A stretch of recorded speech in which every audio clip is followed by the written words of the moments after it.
I have with me Mr. Steve Legg, friend of mine, and I thought it'd be great to talk about some of his story, his faith. You may know him for different things. You may know him for Sorted Magazine or something called The Gathering. We'll go into all those things. There's loads of reasons why you may know him, but yeah, hello, Steve. Hello, Andy B.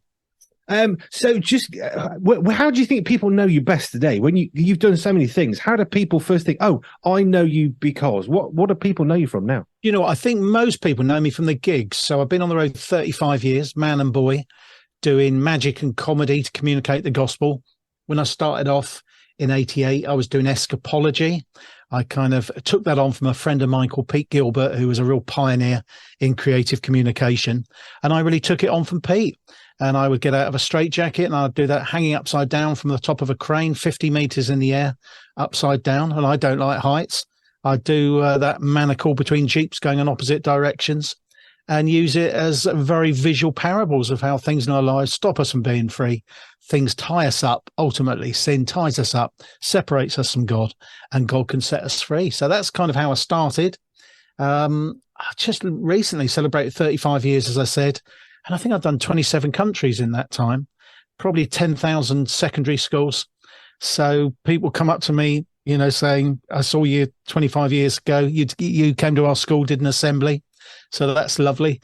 People have booked me. I do comedy nights and alpha launches and all that sort of thing, family-friendly events through the big agricultural shows and TV. You know, years ago, London Weekend Television phoned me up and they said, we've seen you out and about and doing snippets on TV. Would you come and co-present a series with Gloria Hunniford? It's live. It's every Sunday morning on ITV. So that was a buzz until they sacked me for being too much fun for religious TV. So at the time I was gutted, but I quite like that, really. I was the only Christian on the team and I was too much fun for religious TV. I like that. Isn't that cool? Right, so you've been doing gigging, escapology, all that stuff. Sorted Mag is another thing that people may well know you from. So just give us a rundown on Sorted. What's the story of that? Yes, a Sorted magazine, men's lifestyle magazine. Probably, yeah, so we're 16 next month, 16 years old. But 16 and a half years ago, I was having a chat with my accountant in the school playground. And I always have to explain, we both had kids at the school. We didn't just meet there to discuss my tax return. And he was telling me how his 10-year-old son's mates were bringing lads mags into the playground, things like Nuts and Loaded and FHM and some of these mags that aren't quite top shelf, but pretty close to it, that objectify women, really nasty, horrible content in there, really unsuitable and inappropriate. And he said, wouldn't it be great if someone started a Christian version that was good and wholesome? It could go into prisons. We could send them into schools as well. It could be available for fellas as something more wholesome than lads mags. So he said this to me and I wandered home and I felt God nudged me a little bit, which might sound strange to people who aren't Christians, who don't believe in God. But I felt this bit of a nudge saying, well, why don't you start something like that? And I thought, well, what do I know? I've got an O level in English and I know a lot of people. And I thought, you know, come on, finance follows faith, which has been my mantra for 35 years. And I kind of stepped out in faith. And I spoke to Bear Grylls, who we knew back then. He wasn't as famous as he is now. And we interviewed Kaka and we got some great columnists and great features in the magazine. And Sorted was launched 16 years ago in November. And next May, June, it's our 100th edition. So we come out every 2 months and have been doing so for nearly 16 years. And it goes into prisons, Andy. I think I've told you before, it goes into, I think, 76 UK prisons, which is amazing. The chaplains at Belmarsh, which is a category A just outside London, emailed me a while ago because I used to send them 80 magazines, 2 boxes. They said, please send another box because scuffles are breaking out when the magazines arrive and they're fighting over this Christian magazine. So that's lovely. It goes all over the world. It's very exciting. We've got digital versions, but I love the print magazine. And I love the fact that once you've received your copy, you can pass it on. You could take it to the pub, leave it at a coffee shop, at the doctors, the dentists, the barbers, somewhere like that. Over the years, we've had people come to faith in trains and planes. 2 pilots have written to me independently who came to faith because someone left a magazine on their plane and they picked it up and they put it in their briefcase and they took it back to a hotel somewhere and they read it and they realized that this Christianity lark is true. I knew that you were in prisons. I didn't know it was 76. That's really cool. Oh, it's amazing. And over the years, we sent a lot to the armed forces. My mate Steve used to work for the Navy Christian Fellowship, and he would take, I think, 450 magazines, and we'd be on every ship, every marine base across the fleet. That's awesome. That's so good. I knew you were doing something, and I knew it would be good. I didn't know it was quite that good. That's amazing. You know, it's so exciting. I love books because I write books, but there's something about a magazine that there'll be something in there. I've written 17 books over the years, and people look at the cover and they look at the back and they may be interested. And a lot of people are, thankfully.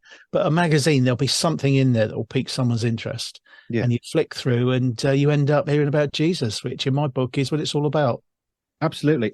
We look forward to arriving. So Stephen's got a subscription, and we look forward to the date when it comes. Has the new one arrived yet? Because it's en route. Possibly today. We have a late delivery, so it may be today. Oh, same here. Doesn't it drive you mad? It's almost 4 o'clock. Yeah, it's sort of past lunch, easy. So where are we? Yeah, it's not yet. It'll be a while, but hopefully. But it's exciting because he grabs it because he's paid for it. Yeah. That's fair enough. And then we're all kind of, have you finished yet? Can we have it yet? Brilliant. Joe loves it as well. So it's a really good mag. I can't stress that enough. It's so good. Thank you.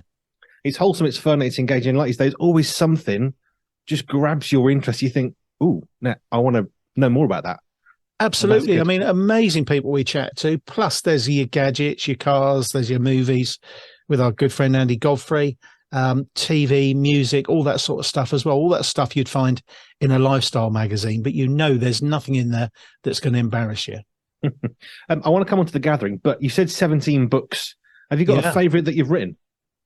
Do you know, it's generally the one you're working on at the moment, and I've just started a new one. I'm on this crazy cancer journey right now, and I've just started. A few people have said you ought to write it down because it's an inspirational story, and you came along to Hull last week and heard a tiny little snippet of it. Yeah.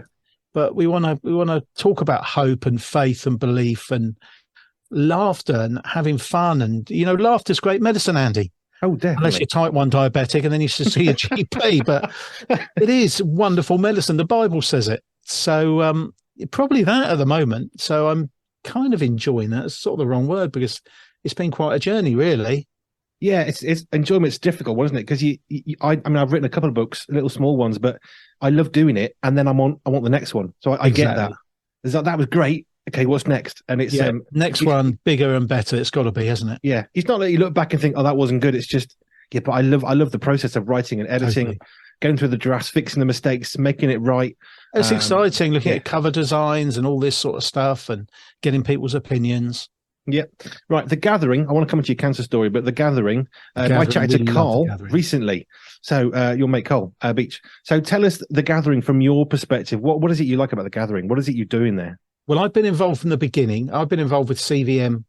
Oh man, 25 years before Carl was even around. A little while. I mean, Carl was around, but he wasn't involved with CVM. The Christian Vision for Men. It's a men's organisation that wants to reach men with the good news of Jesus. And The Gathering, I think, probably started about 12, 14 years ago. I remember we were talking about it on I was going to call it a cruise. It wasn't really a cruise. It was a terrible old boat that went from Liverpool to Dublin. And we were just chatting about, me and Carl and my mate Nick and other people, just about putting on an men's event we really wanted to go to. So it's in a field in Swindon, and it's two great big tops.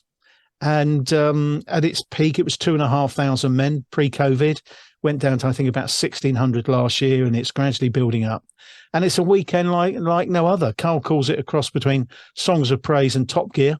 So there's things like axe throwing and wrestling, but there's also things like chess and reading. So, I hate all that macho stuff. I would much rather be in a restaurant with a Pinot Grigio having a nice meal than wrestling a bear and sleeping in a stream. I hate all that sort of stuff. I have done it. Well, I've not wrestled a bear, but I've climbed mountains and done all that sort of. I was going to circle back to the bear thing. I couldn't imagine you doing that particular one. No. I've slept in a stream? Well, pretty close to a stream, but I've climbed Kilimanjaro, so that's pretty impressive. But it's a wonderful weekend. Graham Kendrick comes and leads worship with his band. There's great speakers. I sort of host it and do the warm up to every session. So it's a lot of fun. So it's crazy. It's fun, but it's really spiritually dynamic. And we see lives changed every year. And you'll come in next year, aren't you, Andy? Hopefully, God willing, we'll be there. You mean hopefully? You've got to come. Andy Godfrey's there. I'm there. Dr. Ken's there. We want to be there, definitely. You've That's got the to come. plan. People will love what you're doing. They really will. I hope so. Yeah, we'll try. We'll make sure we'll try to be there. God willing is a phrase that I learned from an African guy years ago because I was doing worship leading one Thursday night. I'll see you Sunday morning. God willing. What do you mean, God willing? Don't you mean you're going to be there? Well, I'm going to do my part, but I can't state what's going to happen. Yeah. So it's a phrase that I learned. Was it Africa or Kenya? But it was just, I say it now, almost off pat, God willing, because I want to be there, but we can't dictate the future. Which leads us on to your cancer story. I was going to say, same here. Last April, they gave me 5 months to live. So that was a month ago. So I should have been dead.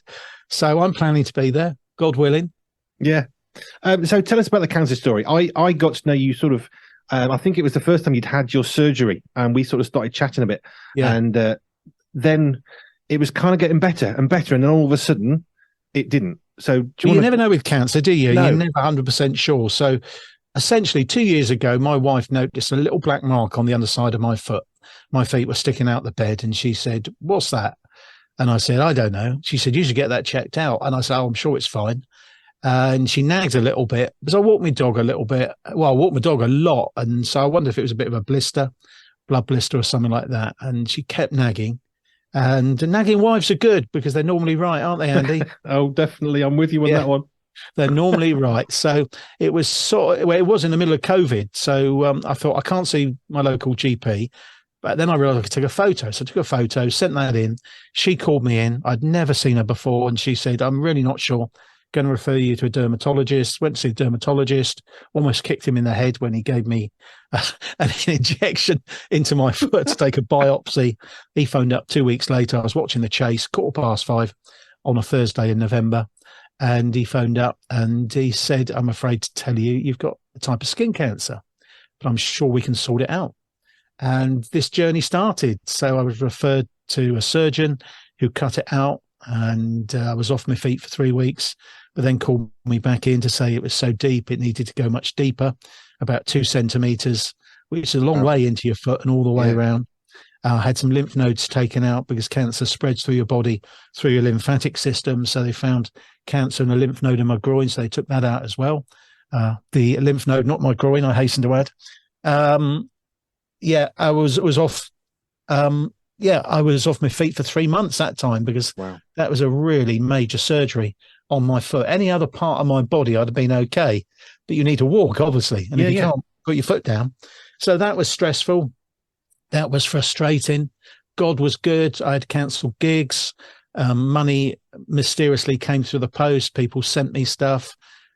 People I should have been gigging for, and I cancelled. They said, "Well, we're going to pay you in full anyway. I'm sure you can come to us later." Started immunotherapy because the cancer had spread through my lymphatic system because chemo doesn't work on melanoma. And unfortunately that didn't work, but it gave me type 1 diabetes. So, not so good. I've got my in fact, where's my pen? I've put my pen somewhere. So if I go pale and faint, call someone, Andy. Fine. So I have insulin before I eat, and at night time, I was in my pocket. Panic over. So I have that. Had a much more major op in January of this year. That's only done a couple of times a year in the UK, where they opened me up and took out all the lymph nodes in my groin and pelvis. That was 29. They found cancer in 19 of them. Wow. And we hoped that had got it. But as someone told me at the beginning, melanoma, it's like blowing a dandelion. The seeds go everywhere. Okay. And the seeds, in my case, the melanoma had spread a little bit. And just after we'd seen you at Spring Harvest, you remember, you probably prayed for me. I was going off to see our oncologist on the Monday after Spring Harvest finished on the Friday. We walked in, she had tears in her eyes. The nurse in there had tears in her eyes and said, "Look, I'm really sorry to tell you, it's spread. There's nothing really we can do. And it's gone to your spine, to your liver, to your stomach and your brain." So we were really shocked because I felt pretty okay most of the time, apart from when I've had an op. And I said, "So how long have I got, Doc?" I said, 5 days, 5 weeks, 5 months, 5 years. She said, "Well, probably 5 months." So hearing that was quite something. It's a bomb drop, isn't it? That's a big moment. Wow, it really was. So we went home. We had to tell our 5 girls. I'd tell my mum and dad. That was pretty traumatic. In fact, I couldn't do any of it. I say we, my wife Becca did all that. I just didn't know what to say. And I was in a bit of a state for a few days didn't stop crying. I'm not ashamed to say that. But then I knew I had gigs the Thursday, the Friday, Saturday, Sunday. I had to go and make people laugh, tell them about Jesus. And I thought, what do I do? And I spoke to people like Carl and my friend Steve Lee and Jonathan Vieira and Ishmael. And they said, look, if you possibly can, go and do it, because this is what you were called to do. You'll feel tons better afterwards. Yep. And I went and did it. And I came back and it was amazing. Had some amazing gigs. I was funny.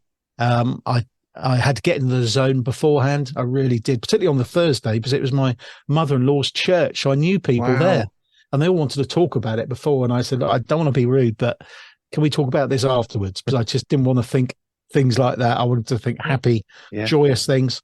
So this is a journey I've been on, Andy, really. I've tried some more immunotherapy that made me really ill in the summer, so that's not worked. I had radiotherapy on my brain, went up to the Marsden in London for some cyberknife therapy, which sounds absolutely horrific. It sounds terrible. I said to him, you've got to change the name. Call it cyber thingy. Call it anything else, but cyberknife. So 2.5 hours while this cyberknife robot moved around me, blitzing my brain. Wow. I asked for some chart music. People are normally older and they normally have classical music. So I asked for chart music. Unfortunately, the second song was Cutting Crew. I Died in Your Arms Tonight. Followed later by another one, Bites the Dust, and the Bee Gees, Staying Alive. So I told them afterwards, I said, you can't play songs like that. I used to do hospital radio. I'm sure you did.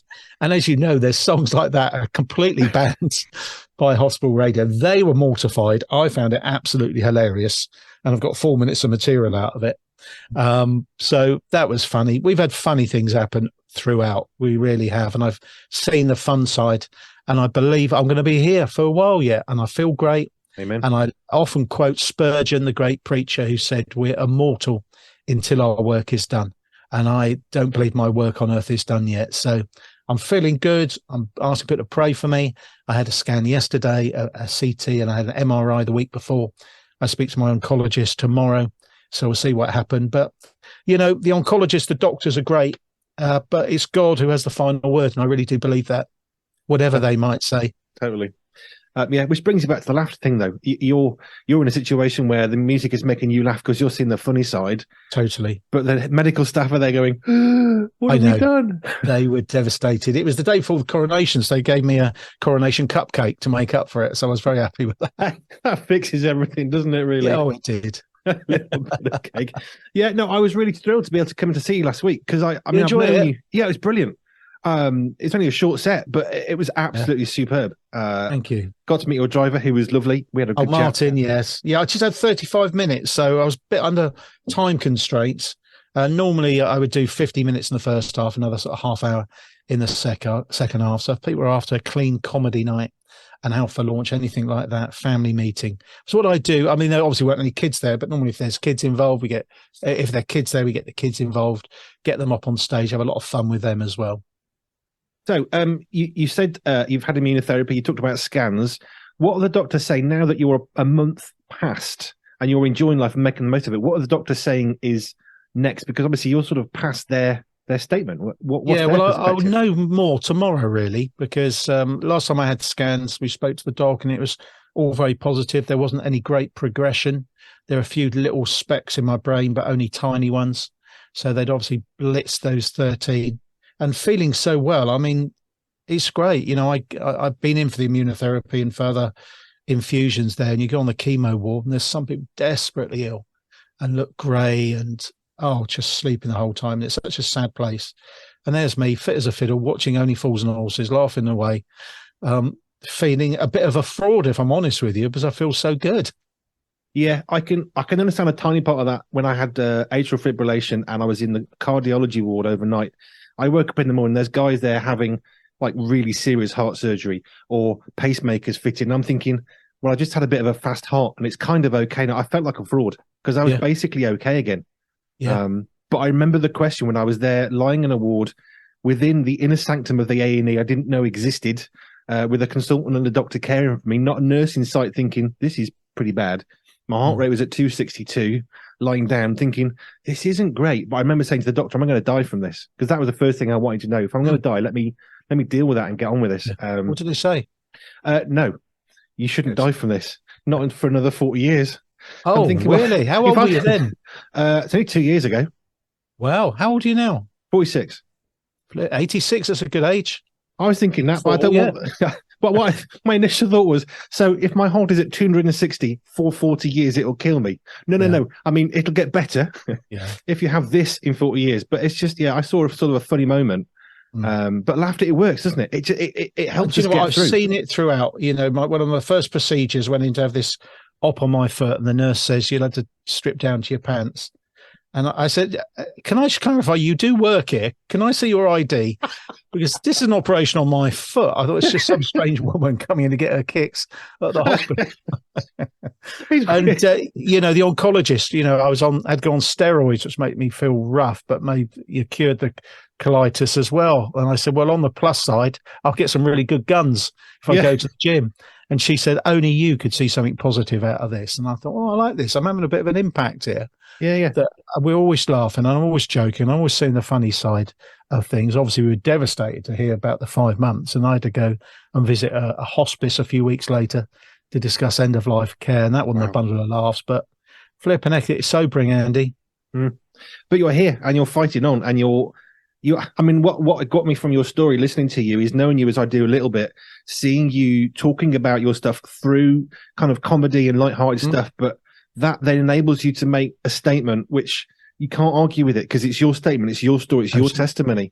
And that's what was powerful. Yeah, I keep saying to Carl Beach, who I know you had on the show, he probably talked about his earlier onset Parkinson's. I keep saying to him, we have to do something positive with this. Neither of us would have chosen to be walking this path, but we are. So if good doesn't come out of it, this is a real wasted experience. So we've got to bring some good out of it. And I hope, writing this book will do that. And I hope as I'm out on the road gigging, that'll help. And people seem to appreciate it. Yeah, I do. Definitely. It's a story that needs to be told. I was chatting to someone recently. They said, you can't argue with someone's testimony. You can deny God. You can question faith, but you cannot argue someone's story, with a statement. You can argue with, because it's their story. And your story is amazing. And it's one of hope, which is what excites me. Because you've been through the mill, you've been through the fire, but there's a bit, Isaiah 43, and it talks about how God isn't around us when we're going through the troubles. He's walking through the flood with us. He's walking with us through the fire. And that seems to be the testimony that you're speaking of so clearly. Totally. It's been amazing. It really is. And I feel closer to God now than I think I ever have. Yeah, which is understandable. I kind of get that. I haven't had your cancer scare, but I mean, even atrial fibrillation, which I don't have, I just had one random incident. It does refresh your appreciation of living. Doesn't it? Just a lot. Yeah, it makes you think about what matters and what doesn't it? Oh, doesn't it just? Have you got any gigs coming up in the next week or two? Yeah, I'm in Cheltenham this Saturday, so that's going to be a lot of fun. The following week down in Essex somewhere. Yeah, so really every Saturday right up to Christmas. In the old days, people used to book me 18 months to 2 years in advance. These days, it's more like 6 weeks, Andy. So I'm not unduly worried that next year isn't looking very busy yet. It's just times are different. Times have changed, haven't they? So, yeah, loving the gigs. Absolutely loving it. I'm not allowed to drive anymore, unfortunately. So that's a real gutter. So I have to have drivers. So that's interesting because normally I would drive to Hull and back in one day. Yeah. But obviously Martin isn't used to that. So we stayed the night at the Toby Inn. So that was fun. Yeah. So it's great. Brilliant. How do people find out where you're at? Have you got a website people can track you or see what you do? Yep, stevelegg.com is my gig website. I don't tend to put dates on there, but follow me on Facebook and I'll say where I am and encourage people to get tickets. And for sortedmag.com. Do subscribe. Christmas is coming, under 100 days to go. It's a lovely gift for someone that lasts all year for 36 quid every 2 months. That'll pop through someone's letterbox. So if you're after a present for a bloke, a teenage son, an older kid, probably, I don't know, 9, 10, it's absolutely perfect. An uncle, great for people who aren't Christians yet as well. So it's an evangelistic tool as well. It's not big and heavy. There's no kumbaya, Lord of the Dance. There's no preaching. There's no religious jargon. It's just fun and it's life-changing. And it's brilliant. And we love it. All our family from 13, 18, 19. Thank you. Joe and myself, we all love it. It's great. Thank you so much, Steve. It's a pleasure speaking to you, finding out some of your journey, your faith, your story. And we'll keep on praying. I've been praying for you every day since, I think, was it March, April? And we'll press on. We'll keep on doing it. So thank you so much for your time. Cheers, pal.